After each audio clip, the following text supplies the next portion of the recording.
Assalamualaikum warahmatullahi wabarakatuh. Salam kebajikan, Om Swastiastu, salam sejahtera untuk kita semua. Pada kesempatan hari ini, perkenalkan saya Alvina Fadilatul Mabruroh, merupakan guru sosiologi, akan menjelaskan tentang sejarah kelahiran sosiologi sebagai ilmu. Baik, apa kabar hari ini teman-teman? Semoga hari ini kabarnya baik ya. Semoga hari ini teman-teman kabarnya baik. Pada kesempatan hari ini, saya berdoa semoga kita diberikan kesehatan, sehat walafiat, sehingga bisa menyimak video pembelajaran ini sampai akhir. Baik, pembelajaran hari ini memiliki capaian pembelajaran. Diharapkan peserta didik mampu, satu, menjelaskan sejarah kelahiran sosiologi, membedakan tokoh dan teori sosiologi, membedakan ciri sosiologi, menjelaskan objek kajian, dan mencontohkan fungsi sosiologi di kehidupan sehari-hari. Baik, saya izin memulai. Sebelumnya, apa sih sosiologi itu? Mungkin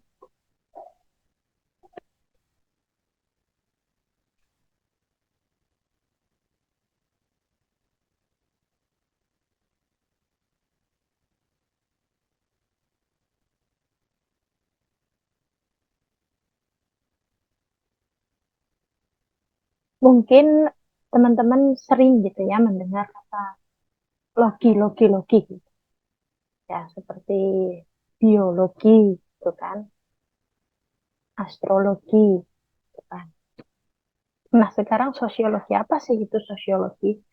Sosiologi itu adalah ilmu tentang sosial gitu kan. Sosiologi sendiri punya dua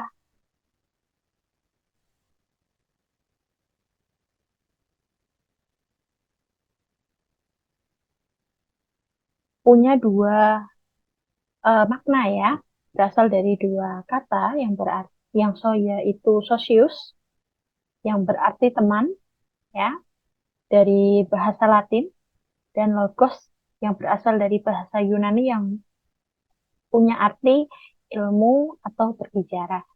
Jadi sosiologi itu secara harfiah ya, secara sederhana bisa dijelaskan ilmu yang membicarakan tentang pergaulan hidup manusia atau ilmu yang berbicara mengenai masyarakat. Nah, siapa sih tokoh yang di kanan itu?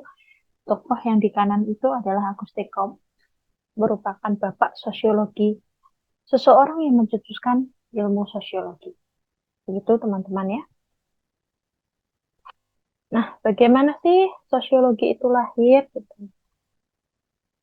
Teman-teman, sosiologi itu lahir dari revolusi ya. Jadi teman-teman pernah mendengar revolusi industri atau revolusi Prancis. Nah, sosiologi lahir dari dua kejadian bersejarah itu. Revolusi itu apa sih? Revolusi itu perubahan yang terjadi secara cepat. Contoh yang belakangan kemarin terjadi yaitu pandemi COVID-19. Teman-teman pasti semuanya mengalami ya, tidak ada yang tidak mengalami. Seluruh dunia dilanda penyakit menular gitu ya, bernama COVID-19. Nah, itu kan perubahan terjadi secara cepat. Di mana teman-teman yang awalnya sering belajar di sekolah gitu ya, bertemu teman-teman tiba-tiba harus belajar dari rumah. Belajar dari rumah, kemudian harus melakukan adaptasi, ya kan? Nah, seperti revolusi, ya teman-teman, seperti revolusi pada saat COVID-19, revolusi industri dan revolusi Prancis waktu itu juga punya dampak ya, punya dampak, terjadi perubahan, kemudian punya dampak, ada banyak hal yang dirubah, ada banyak hal yang perlu diadaptasikan gitu kan. Waktu itu ya, sekitar abad ke-17 sampai 18 itu terjadi revolusi ya. Di sejarah itu revolusi industri dan revolusi Prancis ya. Kemudian waktu itu ya teman-teman, posisinya revolusi industri terjadi pada saat 1760 sampai 1850. Posisinya waktu itu Indonesia bagaimana? Indonesia masih dijajah waktu itu ya, masih proses kolonialisme. Di belahan bumi yang lain, di Prancis, ya di Eropa gitu, lebih luasnya di Eropa, tapi lebih sempitnya di Inggris, di Prancis, itu ada perubahan besar-besaran, revolusi gitu ya. Revolusinya di bidang politik dan sosial politik yang disebut dengan revolusi Prancis, dan revolusi industri, yaitu beralihnya tenaga mesin dari yang sebelumnya penggunaan tenaga manusia. Jadi teman-teman kalau mau lihat dulu tuh orang-orang di industri gitu menggunakan tenaga manusia, tiba-tiba dirubah menjadi mesin. Itu adalah revolusi industri. Kemudian yang kedua revolusi Prancis ya. Revolusi Prancis itu kejadian di mana masyarakat Prancis itu melakukan perubahan di bidang sosial dan politik pada saat itu. Nah, revolusi industri terjadi pada 1760 sampai 1850, dan revolusi Prancis terjadi pada 1789 sampai 1799. Nah, karena terjadi banyak sekali perubahan gitu teman-teman, singkatnya kemudian pada saat itu ada fenomena yang belum bisa diakomodir apa ya, dikaji oleh ilmu pengetahuan pada saat itu. Jadi ilmu pengetahuan pada saat itu yang berkembang apa sih? Pada saat itu masih berkembang ilmu pengetahuan filsafat dan ilmu-ilmu alam. Jadi ilmu sosial masih sedikit sekali gitu. Makanya pada saat itu Auguste Comte melihat dampak buruk dari masalah sosial akibat revolusi industri dan revolusi Prancis, dan penyakit-penyakit sosial yang timbul karena dampak buruknya seperti kriminalitas, seperti banyaknya pengangguran ya, karena adanya perubahannya dari tenaga manusia ke mesin itu kan, kemudian banyak terjadi pengangguran, akhirnya kemiskinan juga naik. Kemudian Comte ini, nama lengkapnya Auguste Comte, tapi bisa kita panggil Comte. Comte ini kemudian mencoba melakukan pengamatan ya, observasi. Ini kok fenomenanya kayak gini, tapi belum bisa dijelaskan secara ilmu yang ada pada saat itu. Ya, jadi filsafat sebagai ibu ilmu pengetahuan, induk dari ilmu pengetahuan, ibu ya yang melahirkan banyak pengetahuan, juga tidak bisa menjelaskan itu secara konkret. Kemudian dia ya itu dengan pemikirannya pada saat itu, dengan kaidah-kaidah yang dia miliki pada saat itu, dengan pengalamannya dia juga kemudian melakukan kajian. Nah, kajiannya terkait dengan penyakit-penyakit sosial yang ada pada saat itu, fenomena yang terjadi, dampak baik dan buruk dari revolusi yang terjadi. Kemudian pada saat itu sosiologi lahir dari rasa keingintahuan masyarakat Eropa ya. Kemudian Auguste Comte ini kan salah satu masyarakat Eropa ya, kemudian mencetuskan ilmu yang mengkaji tentang masyarakat, ilmu yang sebelumnya belum pernah ada yang dikonkretkan secara secara sosiologi gitu, belum ada gitu. Jadi kemudian dia mencetuskan sosiologi dalam bukunya Cours de Philosophie Positive 1830 gitu. Jadi bisa dibayangkan ya teman-teman, revolusi terjadi pada saat 1760 sampai 1850 ya. Beliau menulisnya 1830. Jadi 20 tahun kurang lebih sebelum revolusi berakhir. Buku ini berisi tentang pemikiran Comte tentang fenomena pada saat itu, dan di buku ini juga dari berbagai sumber dikatakan bahwa Comte mencetuskan sosiologi yang berasal dari dua kata yang saya sebutkan tadi, yaitu socius dan logos gitu ya. Itu teman-teman terkait dengan bagaimana proses sosiologi lahir. Kemudian setelah itu teman-teman saya akan bercerita tentang bagaimana setelah sosiologi lahir itu dia berkembang sebagai ilmu pengetahuan. Jadi ilmu pengetahuan pada saat sebelum sosiologi lahir itu terbagi menjadi ilmu sosial, ilmu alam, dan tentunya ilmu filsafat ya teman-teman, sebagai ibu dari semua ilmu pengetahuan.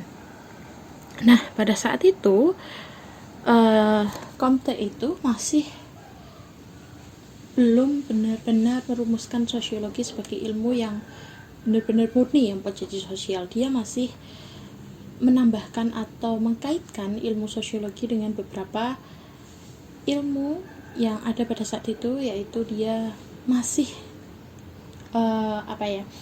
menggandeng masih mengkaitkan sosiologi dengan filsafat sosial dan fisika dan psikologi. Jadi kajiannya masyarakat masih berbau-bau tiga ilmu tersebut gitu ya.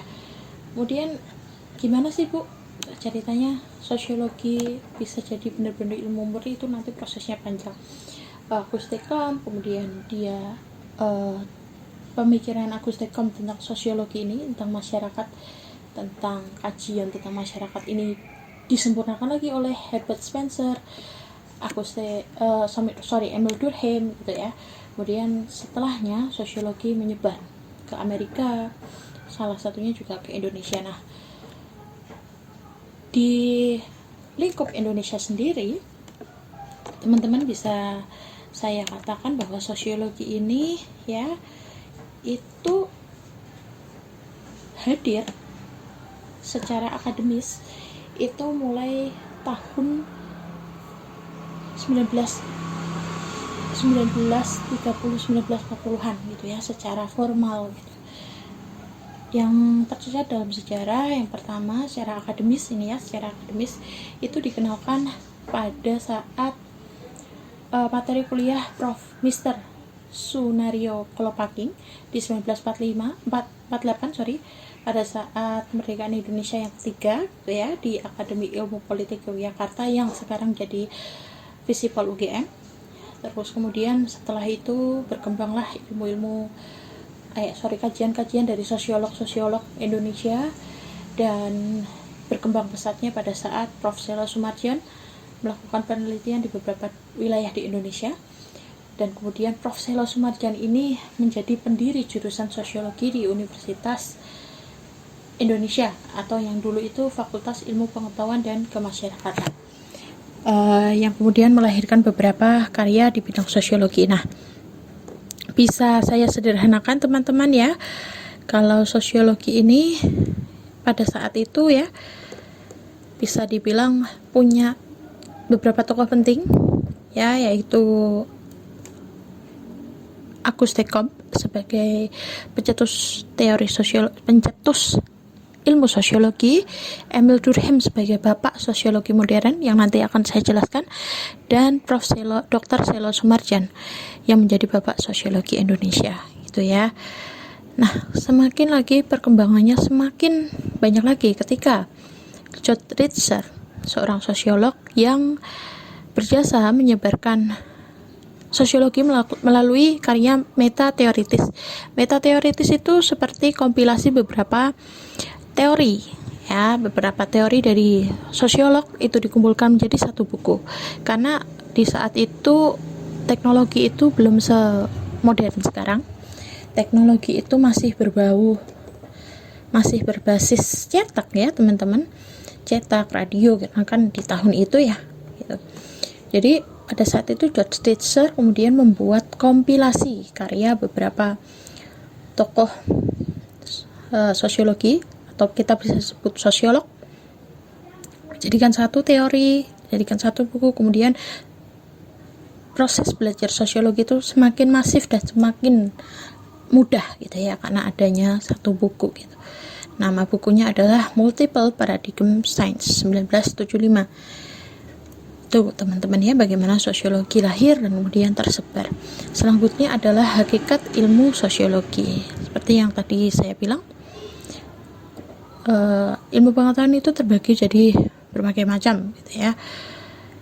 Ilmu pengetahuan yang berbau humaniora, alam dan sosial. Nah, itu di sebelah kanan adalah pengkategoriannya gitu ya. Nah, sekarang gimana sih hakikatnya sosiologi sebagai ilmu? Hakikat itu kebenarannya, dasarnya tuh seperti apa? Nah, sosiologi itu ilmu sosial kategorinya ya, bukan alam, bukan kerohanian. Terus sosiologi membatasi kajiannya pada apa yang terjadi ya. Jadi realita, berangkatnya dari fakta, dari realita, bukan pada apa yang seharusnya terjadi ya. Apa yang terjadi itu dasen, dan yang seharusnya terjadi ekspektasi itu namanya Solon gitu ya, ada Solon. Nah, sosiologi itu juga ilmu murni, pengkategoriannya bukan ilmu terapan. Jadi ilmu murni itu apa? Ilmu yang memang mempelajari hal-hal yang bersifat fenomena-fenomena kenyataan yang itu kemudian dikaji ya.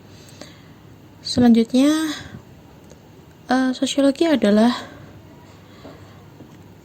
ilmu yang bersifat rasional ya, bersifat positif.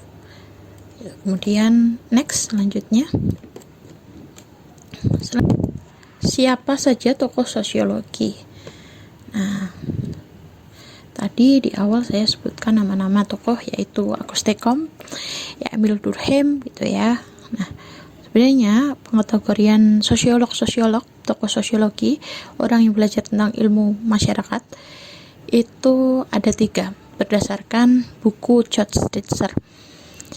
George Ditzer itu meskipun tidak secara langsung ya membagi di bukunya gitu, tapi ini diasumsikan atau dianggap beberapa ilmuwan akademisi gitu bahwa sosiologi itu bisa dibagi menjadi 3 tokoh gitu ya. 3 tokoh pengkategorinya: tokoh klasik, tokoh sosiologi modern atau tokoh teori sosiologi modern, dan tokoh teori sosial postmodern. Nah, yang di sebelah kiri ya, Auguste Comte dan kawan-kawannya ini adalah teori orang-orang pemikir teori klasik, sosiolog klasik.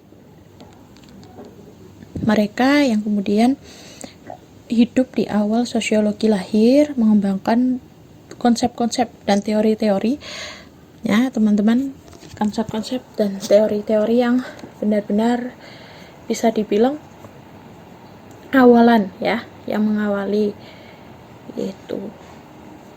Jadi teori ini menandai berbagai macam penyebaran sosiologi. Seperti di Prancis itu ada Auguste Comte, Emile Durkheim, di Jerman ada Max Weber ya, di Max Weber dan Karl Marx. Di Inggris ada Herbert Spencer, dan di Italia ada Vilfredo Pareto. Kemudian selanjutnya orang-orang yang di tengah ini adalah tokoh sosiologi modern, adalah sosiolog-sosiolog yang melahirkan teori-teori yang menyempurnakan atau bisa dibilang mengembangkan teori-teori sosiolog klasik gitu ya, teori klasik. Jadi yang di tengah ini bisa dibilang adalah orang-orang tokoh sosiologi atau sosiolog yang mengembangkan, menyempurnakan, melakukan perbaikan terhadap pemikiran-pemikiran tokoh teori klasik. Nah, contohnya ya, Robert Camerton gitu ya, dan Talcott Pearson ini menyempurnakan pemikiran Auguste Comte, Herbert Spencer, dan Emile Durkheim. Teori konflik itu yang punya Karl Marx itu disempurnakan oleh sosiolog Lewis Alfred Kosser sama Ralph Dadenlove ya. Kemudian interaksionisme simbolik nih, gambar-gambar ini yang ada di sini, George Herbert, Charles Hareton Cooley, terus Erving Goffman itu mengembangkan pemahaman Max Weber tentang tindakan sosial atau teori tindakan sosial. Max Weber ini disempurnakan, diperbaiki oleh nama-nama yang tadi saya sebutkan. Terus selanjutnya yang di paling kanan itu adalah tokoh-tokoh atau sosiolog teori sosial postmodern, yaitu Jürgen Habermas, Pierre Bourdieu, Theodor Adorno, Jean Baudrillard, dan Michael Foucault. Tuh, baik. Selanjutnya adalah tadi sudah ada tokoh-tokohnya ya, siapa aja. Selanjutnya adalah gimana sih pemikiran mereka kok kemudian orang-orang itu mengembangkan, menyempurnakan gitu ya, tertarik kemudian ini ada pemikiran disempurnakan, dikembangkan, diperbarui, itu gimana sih pemikiran mereka, emang apa aja gitu. Nah, ini adalah pemikiran sosiolog teori klasik. Saya ambil 5 tokoh ya teman-teman. Jadi pertama adalah tentang Auguste Comte, Herbert Spencer dulu. Sebagai awalan Auguste Comte terlebih dahulu ya. Waktu itu dia adalah pencetus, jadi dia hidup di antara ilmu pengetahuan filsafat dan psikologi dan ilmu-ilmu alam yang berkembang pada saat itu. Jadi bisa dibilang beberapa pemikirannya masih terinfluence ya, terpengaruh sama ilmu-ilmu tersebut. Kemudian Herbert Spencer juga masih terpengaruh. Nah, pada saat baru Emile Durkheim ini, baru sosiologi itu benar-benar menjadi ilmu sosial yang benar-benar pure, murni mengkaji masyarakat, melepaskan diri dari istilah-istilah atau mungkin kerangka pikir atau pendekatan-pendekatan ilmu alam atau filsafat ya. Makanya Emile Durkheim ini bisa disebut sebagai bapak sosiologi modern ya, gitu. Jadi Auguste Comte bapak sosiologi pencetus, Sela Sumarjan bapak sosiologi Indonesia, dan Emile Durkheim ini adalah bapak sosiologi modern. Itu ya kajiannya Emile Durkheim macam-macam, ada angka bunuh diri, kemudian solidaritas sosial dan lain-lain. Kemudian kajian sosiologi lebih lanjutnya dilanjutkan oleh Max Weber ya, yang menjelaskan tentang tindakan manusia dan interaksi sosial. Nah, yang belum kesebut kan Karl Marx nih Bu. Gimana nih Karl Marx? Karl Marx nanti saya jelaskan selanjutnya. Oke. Auguste Comte sekarang merupakan orang yang mencetuskan sosiologi. Dia ini bilang bahwa masyarakat itu bagian dari alam ya, karena pada saat itu kan belum ada ilmu sosiologi ya, jadi dia masih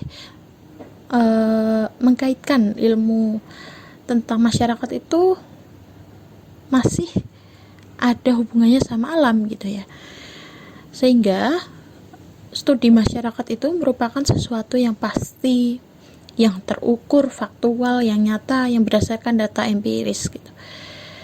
Kajiannya dia masih kecil atau bisa disebut sosiologi mikro gitu teman-teman. Dia menjelaskan masyarakat itu sebab dan akibat gitu ya, seperti teori-teori fisika kan ada teori tentang sebab akibat. Nah, Comte itu juga mencoba untuk mengkaitkan, menyamakan pemikiran ilmu sosiologi dengan ilmu fisika itu ya. Jadi Comte ini terpengaruh 3 ilmu pengetahuan ya, filsafat, psikologi, dan fisika, sedikitnya itu. Jadi sosiologi dapat mengungkap prinsip sosial dan dapat diterapkan pada reformasi sosial. Teori yang terkenal atau pemikiran Comte yang terkenal itu adalah hukum 3 tahap atau the law of 3 stages. Hukum ini bercerita tentang proses perkembangan manusia itu terbagi menjadi 3 tahap, yaitu teologis, pada saat manusia itu mempercayai bahwa hal-hal di sekitar dirinya itu punya nyawa, punya jiwa ya. Hukum 3 tahap ini bercerita yang pertama tentang tahap teologis, yaitu tentang tingkat pemikiran manusia yang menyebut bahwa semua benda yang ada di sekitarnya ya, di kehidupan masyarakat itu punya jiwa ya, punya sesuatu hal yang gaib, punya nyawa gitu. Benda-benda itu punya nyawa. Makanya tidak heran di tahap ini masyarakat itu percaya hal-hal yang bersifat mistis. Makanya muncullah kepercayaan animisme, dinamisme gitu ya. Itu karena tahap ini masyarakat punya pemikiran bahwa sesuatu yang ada di sekitarnya itu punya nyawa. Kemudian tahap setelah teologis itu adalah tahap metafisis atau metafisik, tahap di mana manusia ini percaya bahwa setiap sesuatu yang ada di sekitarnya, setiap gejala itu punya kekuatan-kekuatan yang intinya sesuatu ini bisa terungkap. Nah, masa ini adalah masa peralihan atau tahap peralihan antara teologis dan positivistik. Nah, terakhir adalah tahap positivistik, ya, di mana tahap ini bercerita tentang bahwa tahap manusia mulai berpikir secara ilmiah gitu. Jadi kepercayaannya sudah bukan pada hal-hal yang berbau mistis, tapi sudah pada data empiris, ya. Mereka itu sudah percaya ilmu pengetahuan, sudah percaya tentang hal-hal yang berbau empiris itu sesuatu yang terlihat, yang terukur gitu ya. Gitu, baik. Selanjutnya adalah Herbert Spencer. Dia adalah tokoh setelah Auguste Comte yang menyempurnakan pemikiran Comte, yaitu dia awalnya tidak setuju dengan pemikiran Comte. Comte tadi kan cerita bahwa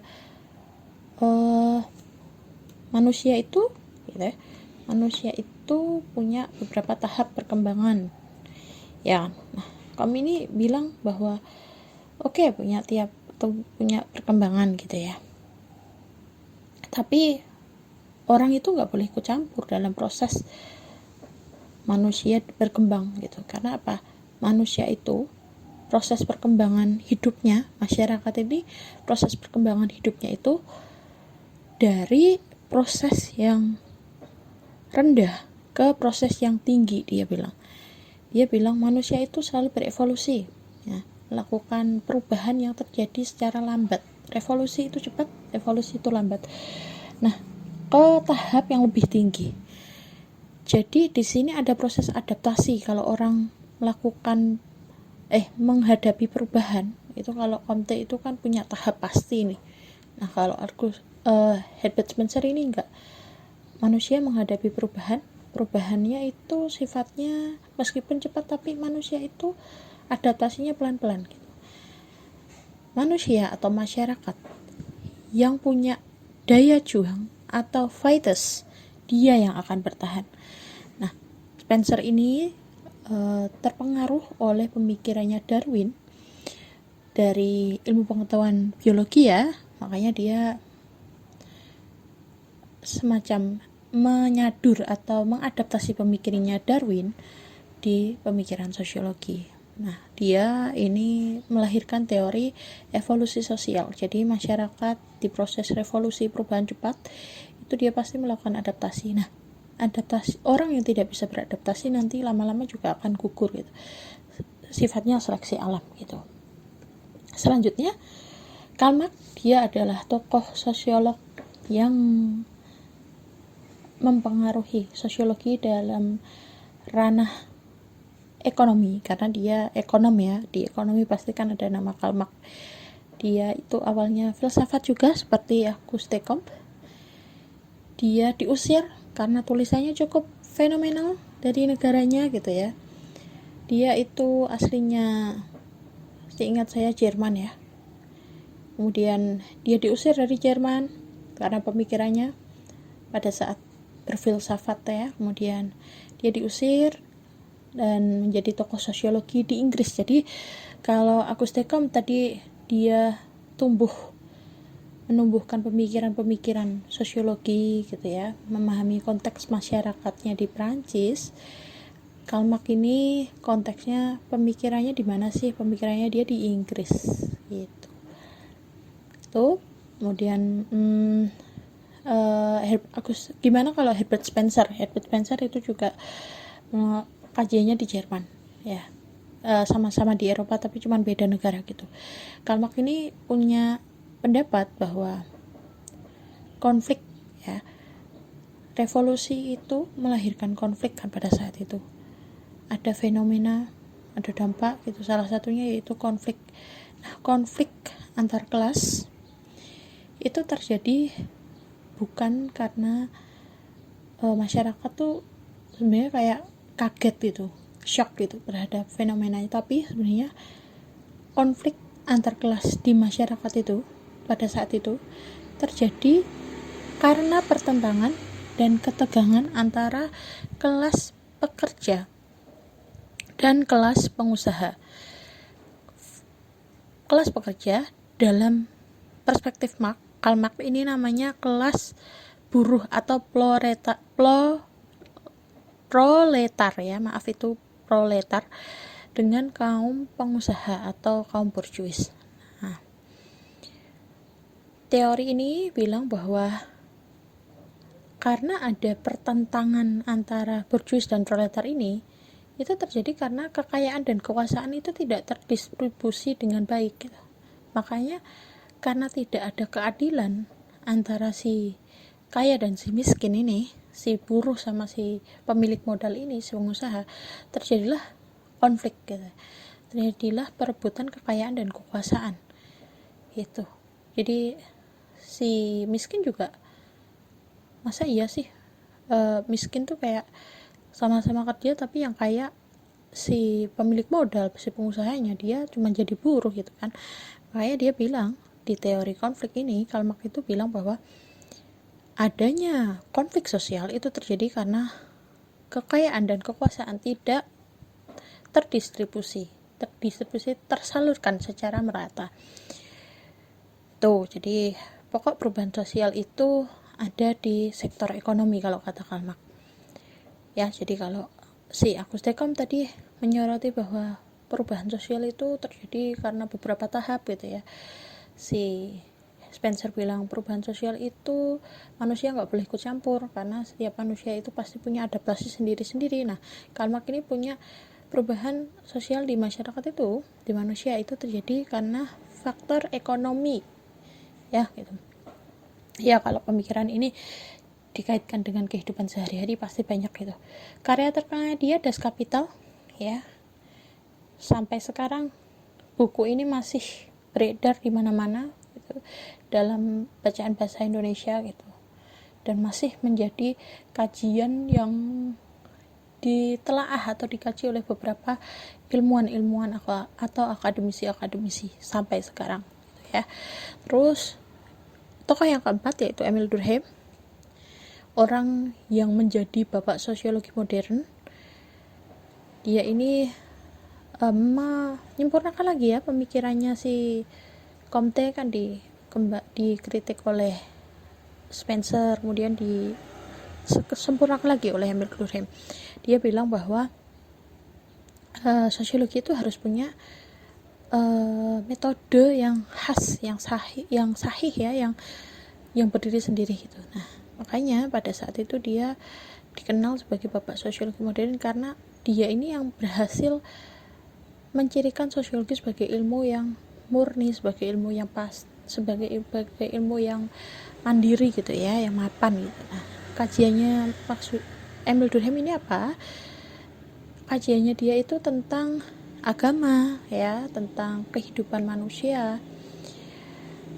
Pada saat itu dia dari revolusi industri dan revolusi Prancis, dia melihat masyarakat ini kok banyak yang bunuh diri ya gitu. Angka bunuh dirinya tuh tinggi. Tapi di beberapa negara Eropa ini kok angka bunuh dirinya tuh macam-macam gitu. Berbeda tiap negara. Angka bunuh diri kaum Protestan cowok yang tidak menikah itu jauh lebih besar dibandingkan kalangan Katolik ya.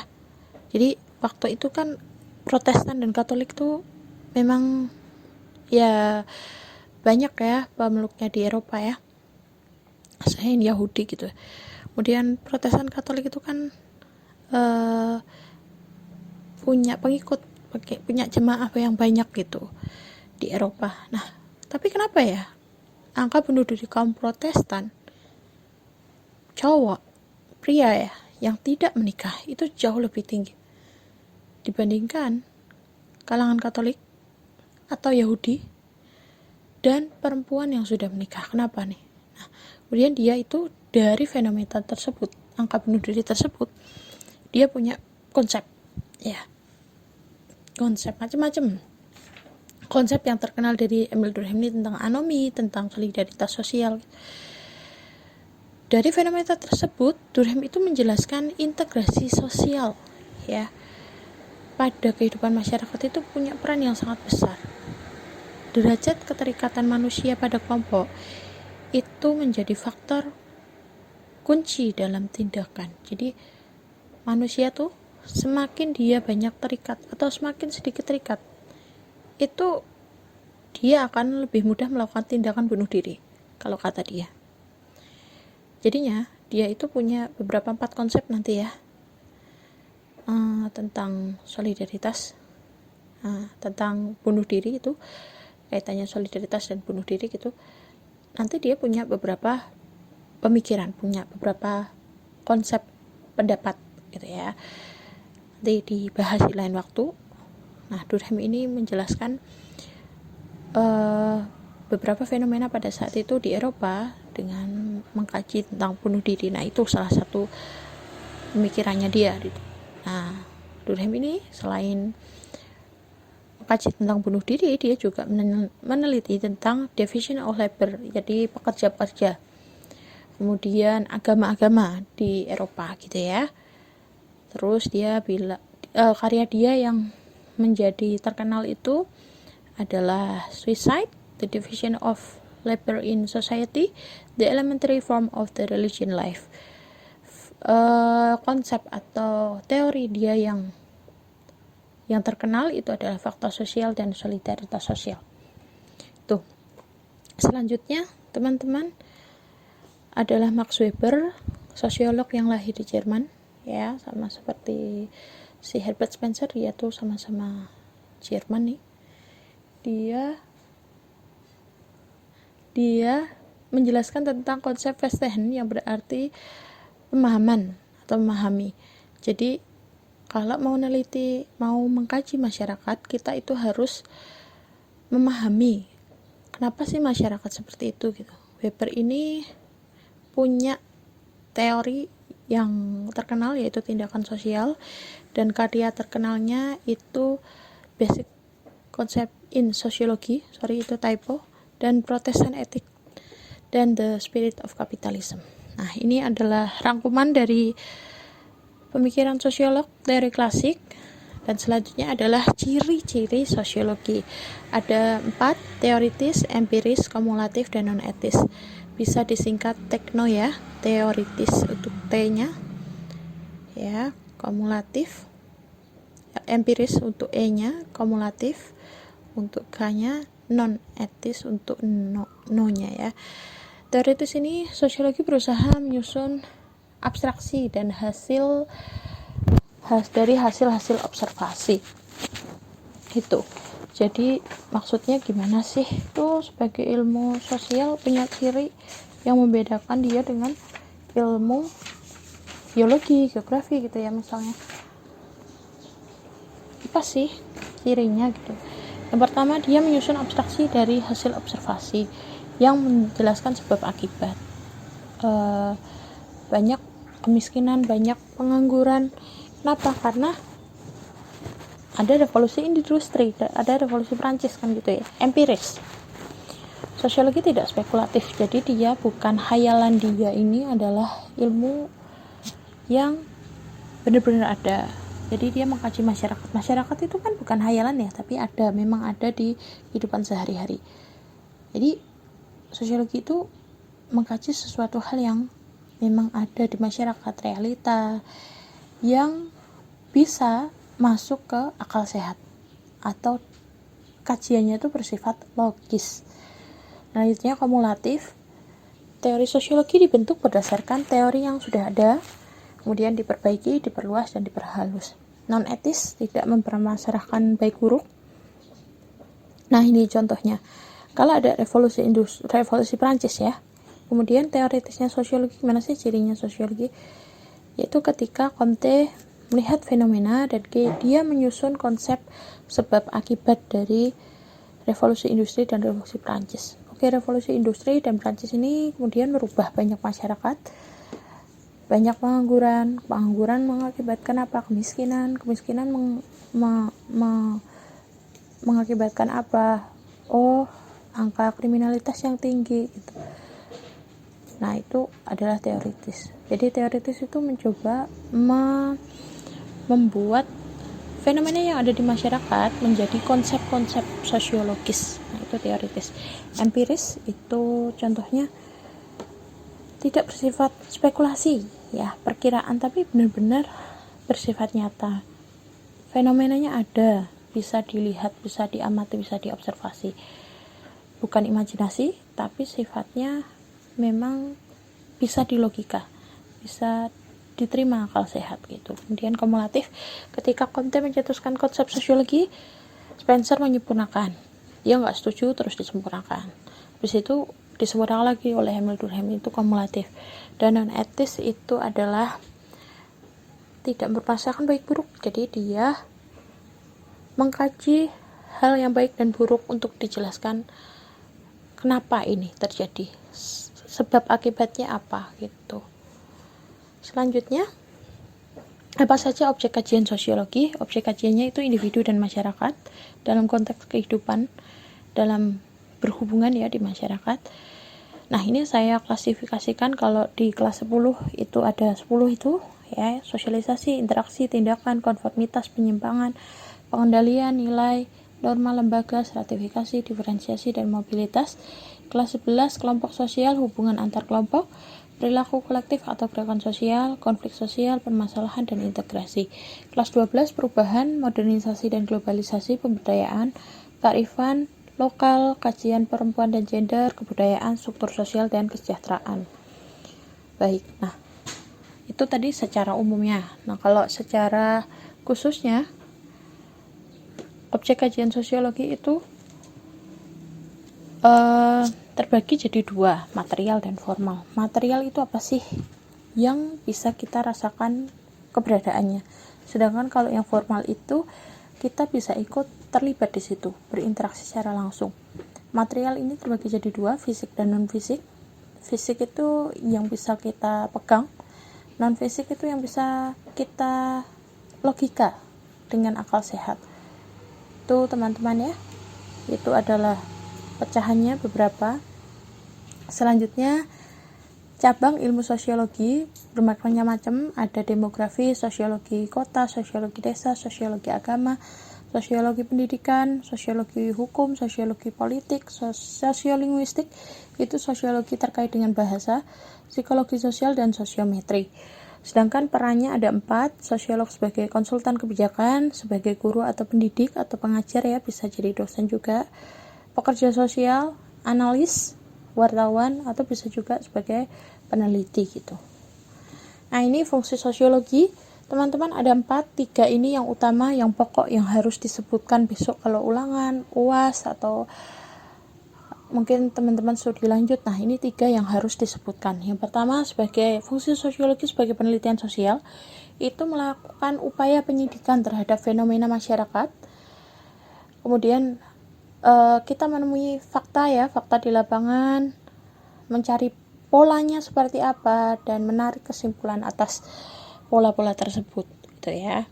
Jadi mengamalkan ciri teoritis dan empiris ya, fungsi sosiologi penelitian sosial itu.